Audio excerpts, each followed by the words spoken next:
हाँ पहले मंदिर में जाएंगे। आप व्यवस्था देख लो। आप जाओ, इसे साथ लेके जाओ।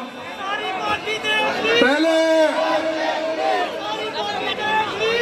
भाई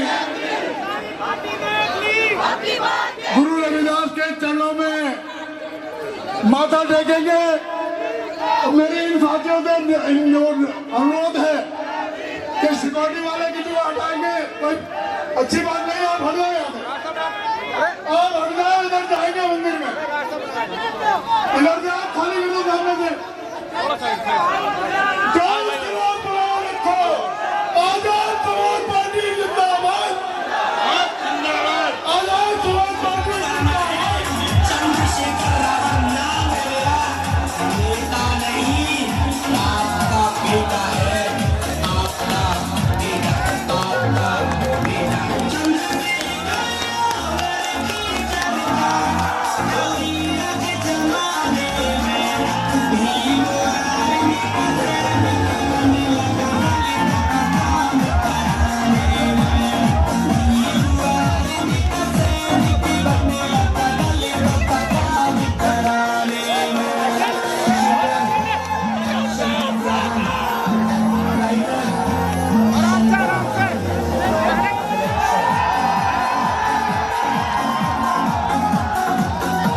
मैंने कहा रास्ता का बराबर रखे।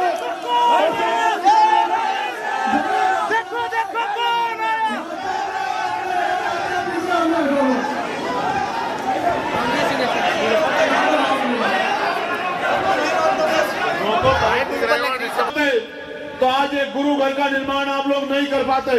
और आप जानते हो इस गुरु घर का निर्माण किसी और ने नहीं, आपने अपनी मेहनत की कमाई से किया। मैं जानता हूं इस बात को, मैं आपके स्वाभिमान की शक्ति को जानता हूं। और ये बात जो मैंने आपसे कही कि महाराज जी कह के गए थे, वही बात बाबा साहब अम्बेडकर ने भी कही और हूबहू संविधान में लिख दी कि संविधान के आधार पर कोई छोटा बड़ा नहीं होगा, कोई किसी पे जुल्म नहीं कर पाएगा, हर व्यक्ति का सम्मान होगा, सबको समान अवसर मिलेंगे और हर आदमी पढ़ लिख के आगे बढ़ पाएगा, इज्जत सम्मान की जिंदगी जी पाएगा। और बाबा साहब ने क्या कहा, राजनीति में हिस्सेदारी नहीं, वो सुनहरी चाबी है जिसके जरिए आप अपनी सारी समस्याओं का हल निकाल सकते हो। मैं आपको लगातार कहता आ रहा हूं कि आपने शक्ति किसी और के हाथ में दे रखी है और आप चंद्रशेखर आजाद की तरफ उम्मीद लगा के देखते हो कि चंद्रशेखर आजाद आपकी समस्याओं का हल कर दे। मैं आपको गारंटी से कहता हूं, एक मौका आप चंद्रशेखर आजाद को दे के देखो, फिर आप बताना आपकी समस्याओं का हल होता है नहीं होता है, या आपका हाथ किसी आगे फैलता है, फिर आप मुझसे सवाल करना। मैं तो पार्लियामेंट में हूं, आप जानते हो दिल्ली के मेरे लोगों, क्या मैं कोशिश करता हूं कि आपकी तकलीफें दूर हो। लेकिन आप सोचो, ये तब हालात है जब शक्ति उनके पास है। एक दिन आएगा, समय करवट लेगा, क्योंकि बाबा साहब अम्बेडकर आपके उंगली में वो शक्ति लेके गए हैं, जिसे चाहो चोटी में बिठा दो और जिसका दिमाग खराब हो जाए उसको उठा के चोटी से जमीन पर पटक दो। ये उंगली में ताकत बाबा साहब अम्बेडकर आपके देके गए हैं। 4-4 बच्चों की कुर्बानियों से आज आपके हाथ में वोट है। जब तक ये वोट है तब तक बड़े बड़े पैसे वाले, धन्ना सेठ, बड़े बड़े कुर्ते वाले, बड़ी बड़ी गाड़ियों वाले, बड़े बड़े महलों वाले आपकी बस्तियों में आएंगे, आपके पैर पकड़ेंगे, आपके बराबर में बैठेंगे, आपसे भाईचारे की बात करेंगे, आपके पैर भी छुएंगे, सर पे हाथ भी रखवाएंगे, वादे भी करेंगे। वो समय अगर कोई होगा तो वो चुनाव का समय होगा। और जिस दिन चुनाव खत्म हो जाएगा, 5 साल उनको दूरबीन लेके ढूंढ लेना, 5 साल वो आपको दिखाई नहीं देंगे। और ऐसा 75 सालों से चला रहा है, अमीर राज कर रहा है और गरीब का हाथ ऐसे फैला है। और अब तो सुनते थे, गांव में हम लोग सुनते थे, अध्यक्ष जी, संत कुमार जी यहाँ बैठे अध्यक्ष जी, हमारे गांव में हम सुनते थे कि पैसे वाले लोग गरीब का बेटा आगे ना बढ़ जाए तो चुनाव से 2 दिन पहले झोला लेके आते थे, झोले में पैसे होते थे। सुरेश जी गांव के ठेकेदार को पकड़ते थे, ठेकेदार को कहते थे कि जो जो वोट बेचने वाला उसके घर ले चल, मैं उसको पैसे दे दूंगा, वो वोट हमें दे दे। ये होता था नहीं होता था, बताओ। मान्यवर काशीराम साहब ने इसी के खिलाफ आंदोलन चलाया था, जिसमें उन्होंने नारा दिया कि वोट की रक्षा बहन बेटे की रक्षा की तरह करनी है और वोट को बेचना नहीं है, वोट को जिम्मेदार आदमी को सौंपना है। ये नारा मान्यवर काशीराम साहब ने उसी वोट की डकैती के ऊपर दिया था। लेकिन अब ये रात के अंधेरे में आने की जरूरत नहीं है। ये लोग बहुत समझदार हैं, ये समझ रहे हैं कि पढ़ लिख के आप समझदार हो रहे हैं, अब रात के अंधेरे में नहीं आते। अब तो दिल्ली के बड़े बड़े दफ्तरों में बैठ के मीडिया के सामने घोषणा करते हैं कि हम आपको 2500 रुपए महीना देंगे, हम आपको 3000 रुपए महीना देंगे, हम आपको 2100 रुपए महीना देंगे, हम आपको 500 रुपए का सिलेंडर देंगे, हम आपको साड़ी देंगे, कपड़ा देंगे, मिठाई देंगे, आप हमें वोट दे दो। ये वोट की खरीदारी नहीं है तो अब क्या है, आप मुझे बताओ। ये वोट की खरीदारी है, और ये खरीदारी इसलिए है क्योंकि जिस दिन आपने अपनी वोट की शक्ति को समझ लिया और वोट आप अपने बाबा साहब अम्बेडकर के विचार वाले व्यक्ति को देने लगे, उस दिन के बाद आपको किसी दफ्तर में नहीं जाना पड़ेगा। आप पता करा के देखना, मेरी लोकसभा में अभी एक गांव में कीचड़ हो रहा था, अध्यक्ष जी, कीचड़ हो रहा था। बच्चों ने मुझे मैसेज किया कि सांसद जी हम स्कूल जाते हैं, बाबा साहब ने कहा था कि शिक्षा श्रेणी का वो दूध है जो पिएगा दहाड़ेगा। हम बाबा साहब की बात मान के स्कूल जाते हैं, हमारे परिवार के लोग भूखे प्यासे रह के एक एक पैसा जोड़ के मैं स्कूल भेजते हैं, हम वर्दी पहन के जाते हैं, लेकिन जब कीचड़ से निकल के जाते हैं तो स्कूल में जाते जाते ऐसे हो जाते हैं जैसे खेत से आ रहे हो। और जब हम स्कूल में बैठते हैं तो वो गंदगी हमारे पैरों में, कपड़ों में लगी होती है, तो हम पढ़ भी नहीं पाते। मैंने अधिकारियों को कहा कि भाई आप लोग क्यों नहीं ध्यान देते?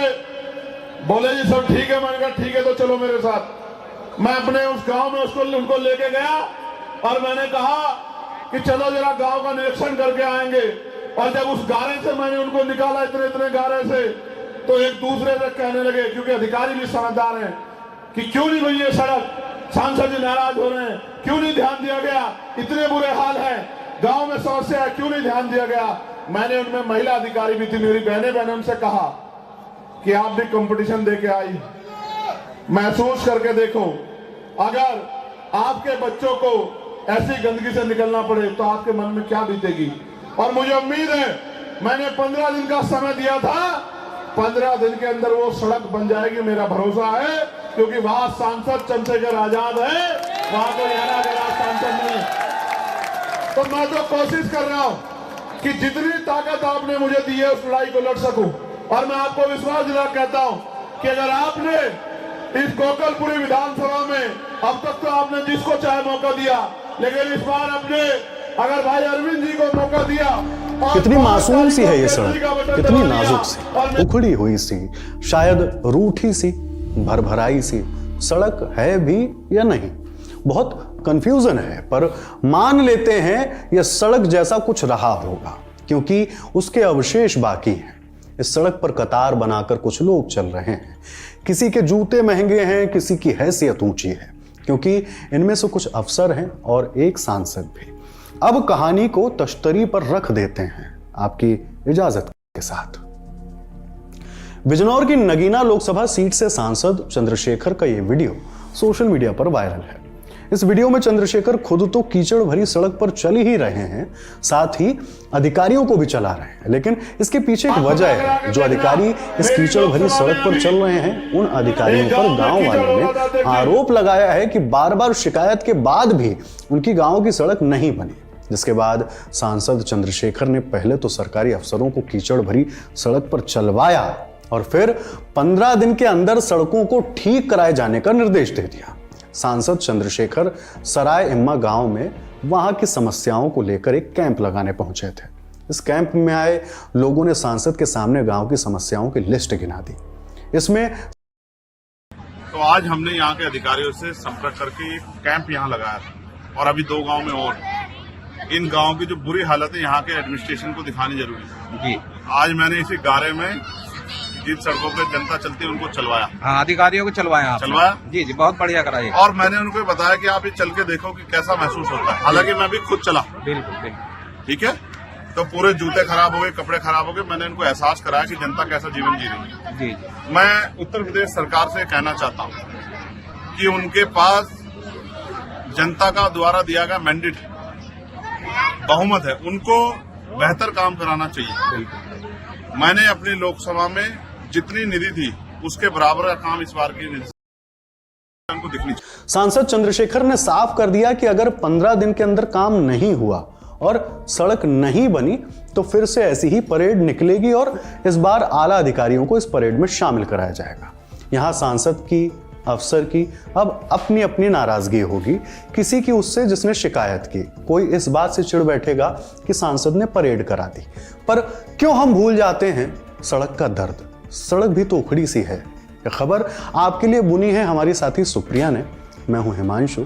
सब कुछ आपके हिस्से का है। बताइएगा अपनी बात कमेंट बॉक्स में। शुक्रिया। धोखा ठगने के लिए मैदान में आया है तो आपकी समस्याओं का हल नहीं होगा और नई मुसीबतें आपके ऊपर पड़ जाएंगी। आज महंगाई ने कमर तोड़ दी है। नौकरी नाम की चीज नहीं है। आरक्षण जो हमारा हथियार था, जिससे हमारे 100-200 बच्चे हमेशा नौकरी लग जाते थे हर जिले में, आज वो नौकरियां खत्म हो गई हैं। निजीकरण किया जा रहा है। तमाम तरह से लूटमारी हो रही है। भर्तियों में घोटाला हो रहा है। कल किसी गरीब दलित पिछड़े का बच्चा किसी दफ्तर में सरकारी कुर्सी पर नहीं बैठ पाएगा। और आप जानते हैं सरकारी नौकरी क्या है? सरकारी नौकरी वो है जो आपकी 2 से 3 पीढ़ियों को मुख्य धारा में जोड़ देती है। और जो लोग सरकारी नौकरी में नहीं है, क्योंकि गरीब लोग हैं, व्यापार नहीं कर सकते, समय पर लोन नहीं मिलता, उसके बाद 400 रुपए 500 रुपए की मजदूरी करके आप 10 साल में घर का निर्माण नहीं कर सकते। आज महंगाई के यह हाल है। एक गाड़ी नहीं खरीद सकते आप, तो आप ये बताओ कैसे मुख्य धारा में आओगे? बाबा साहब को तो लगता था कि वोट की शक्ति से ये देश में शासक बन जाएंगे। हम शासक तो नहीं बने, हम तो पिछलग्गू बन के रह गए। इसके पीछे कौन कारण है? किसने किया है? हमारा अपना स्वार्थ है, ये हम लोग बेवकूफ बनते आ रहे हैं, ये हमें सोचना पड़ेगा।